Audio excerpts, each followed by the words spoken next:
My mom left me alone on my birthday. Now, I own the house, they're all getting evicted. I'm an 18-year-old guy, and my life has always been complicated. My dad passed away when I was only 10, leaving behind a house and some savings that were placed in a trust managed by my grandparents. I grew up knowing the house would legally become mine when I turned 18. Until then, my mother had full access to live in it, manage the household, and take care of me, or at least it's what everyone expected her to do. But as the years went by, it became clear that my mother's priorities had shifted entirely. After remarrying when I was 12, she seemed more focused on her new husband and their kids than on me. I became more of an afterthought, just someone who lived in the house while she played happy family with her new crew. To be honest, I got used to it. My grandparents were my saving grace, always checking in on me, providing for my needs, and ensuring I was okay. They even handled all the legal paperwork for the house until my 18th birthday. Fast forward to a few weeks ago, leading up to my birthday, my grandparents had been in contact with the lawyer who managed my dad's estate. They told me that the house's ownership would officially transfer to me on my birthday. They also mentioned that once I became the legal owner, I could decide who lived there. That information stayed in the back of my mind, but I didn't think much of it at the time. I had no idea how important it would become. The day of my 18th birthday came, and I was excited to celebrate with my family, or at least that's what I thought.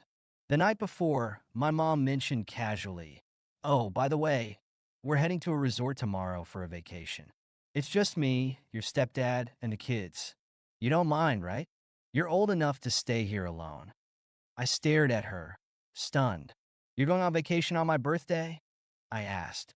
She waved her hand dismissively. "Don't make this a big deal. We've had this plan for months. You'll be fine. Order pizza or something." I couldn't believe what I was hearing. Not only had she excluded me from the trip, but she also chose to leave on my birthday, knowing full well it was supposed to be a special day for me. It was a gut punch, but I didn't argue. I had learned over the years that fighting with her was pointless. That day, my grandparents came over to celebrate with me. They brought a cake, some gifts, and a sense of love I hadn't felt in a long time. My grandpa handed me an envelope and said, "This is from your father's lawyer. It's official now. You own the house." It was bittersweet. I loved the idea of having something my dad left for me, but I hated the fact that my mother had treated it like her property for years. My grandparents must have sensed my frustration because my grandma said, "This is your home now. If anyone makes you feel unwelcome, remember that you have the right to make changes." Those words stuck with me, especially as the day went on. My mom didn't even bother to call or text me to wish me a happy birthday. She was too busy posting pictures of herself and her new family on social media, flaunting their vacation. The breaking point came when I discovered the state of the house. My mother had completely neglected it. The living room was cluttered with their belongings, the kitchen was a disaster, and my bedroom, the one space I called my own, had been turned into storage for her stepkids' toys and junk. It felt like I was living in someone else's house, even though it was legally mine. Fueled by anger, I decided it was time to take control. I called my grandparents and explained the situation. My grandpa, always the voice of reason, said, "You're an adult now. If you want out, you have every legal right to do so. We'll back you up." I spent the next few days strategizing with my grandparents and their lawyer. We reviewed the paperwork to confirm the house's ownership and legal standing. As it turned out, my mother had no claim to the property. It was entirely mine, as per my late father's will. The lawyer assured me that I had every right to ask her to leave, especially given the neglect and entitlement she'd shown over the years. My grandparents were incredibly supportive. My grandpa said, "You've been nothing but patient all these years, but it's time to stand up for yourself. You deserve better than this." My grandma added, "We'll make sure this transition goes as smoothly as possible. You're not alone in this." When my mother and her family returned from their vacation a week later, they acted like nothing had happened. I overheard my stepdad joking about how expensive the trip was and how the house would cover the cost eventually. That comment made my blood boil.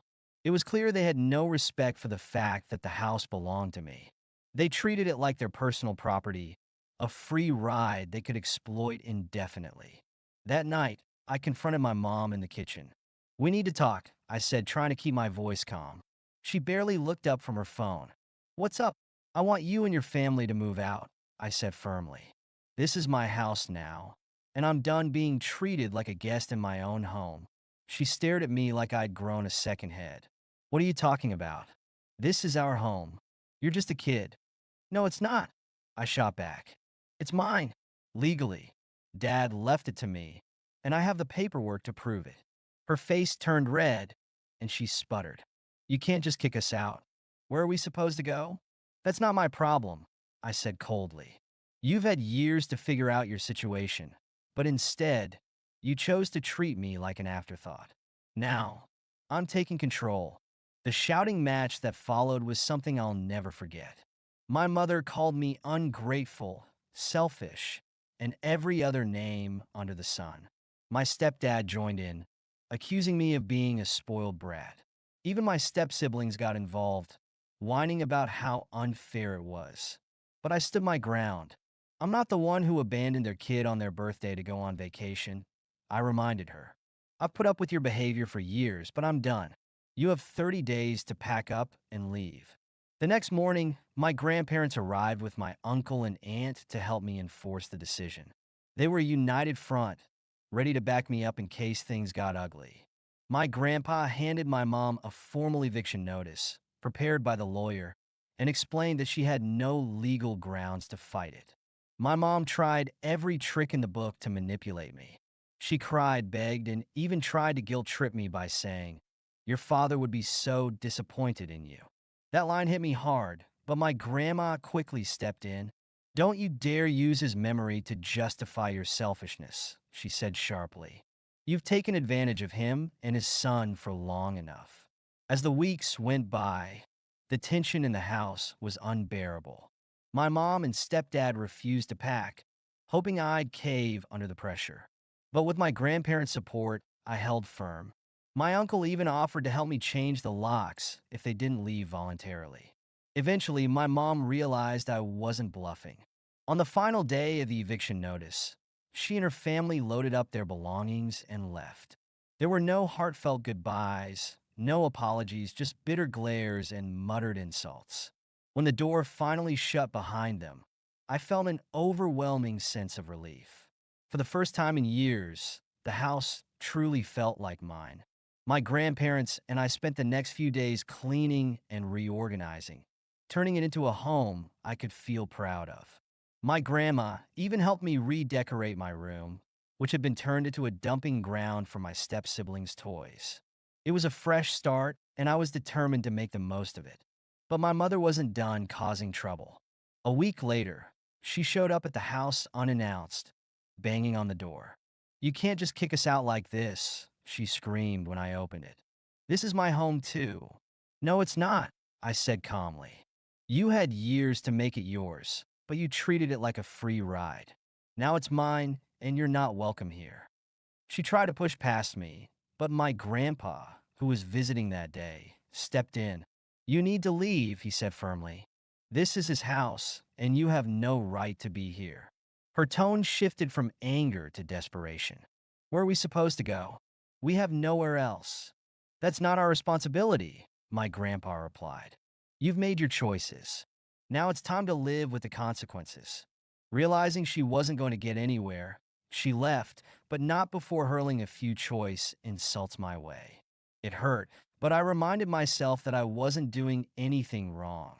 I was simply reclaiming what was mine. In the weeks that followed, my mom's behavior became increasingly erratic. She called and texted me constantly, alternating between guilt trips and threats. "You're tearing this family apart," she'd say one day, only to follow it up with, "Don't think I won't take you to court over this." I consulted with a lawyer handling my dad's estate, who reassured me that she had no legal grounds to contest the ownership of the house. "You're doing everything by the book," he said. "She's just trying to intimidate you." Even so, the stress started to take its toll. That's when my grandparents stepped in once again, rallying the rest of the family to support me. My uncles and aunts began visiting regularly, helping me with everything from house repairs to emotional support. Their presence was a constant reminder that I wasn't alone in this fight. The final straw came when my mother tried to manipulate the situation further. She spread rumors among extended family members, painting me as a heartless son who had turned his back on his own mother. Some relatives believed her, but others knew better. My uncle confronted her directly at a family gathering, calling out her lies and reminding everyone of how she had treated me over the years. "You abandoned him on his birthday," he said, "and now you're playing the victim? It's time to take responsibility for your actions." Eventually, my mom realized that her tactics weren't working. The calls and messages stopped, and she disappeared from my life entirely. It was bittersweet. I still love her despite everything, but I knew that cutting ties was the healthiest choice for me. With my mother and her new family out of the picture, life became peaceful for the sanctuary. My grandparents continued to visit regularly, helping me settle into my new reality as a homeowner.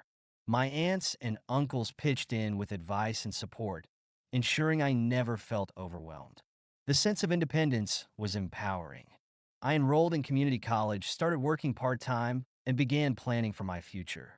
Every time I walked through the door of my house, I felt a deep connection to my late father's legacy. This was more than just a property. It was a symbol of his love and care for me, a reminder that he had always wanted the best for his son. Months later, I received an unexpected call from one of my extended relatives who had initially believed my mother's lies. They had learned the truth about her behavior and wanted to apologize for doubting me. "I'm sorry we didn't see it sooner," they said. "You didn't deserve any of that." It was a small but meaningful moment. I realized that the people who truly cared about me would eventually see the truth, even if it took time. One day, as I was organizing some old belongings in the attic, I came across a box of my dad's keepsakes. Inside were photos, letters, and a journal he had kept. As I read through his words, I felt a renewed sense of purpose. He had written about his dreams for me, his hopes that I would grow up to be strong, independent, and kind. It was a poignant reminder that, despite all the challenges I had faced, I was on the right path. The final chapter in this saga came when my mother tried to reach out again, months after going silent. She sent a long, apologetic email, claiming she had seen the error of her ways and wanted to reconcile. While a part of me wanted to believe her, I couldn't ignore the years of neglect and entitlement. I replied with a simple message: "I hope you find happiness, but I've moved on. Please respect my boundaries. Today, I'm in a much better place. My house is truly my home, filled with love, laughter, and the memories of my dad. My grandparents are proud of how far I've come, and I'm grateful every day for their unwavering support." To anyone reading this, remember, standing up for yourself is never easy, but it's always worth it. Thank you so much for listening to my story. If you have any thoughts, I'd love to hear them, so please leave a comment. Don't forget to like and subscribe if you want more stories like this one.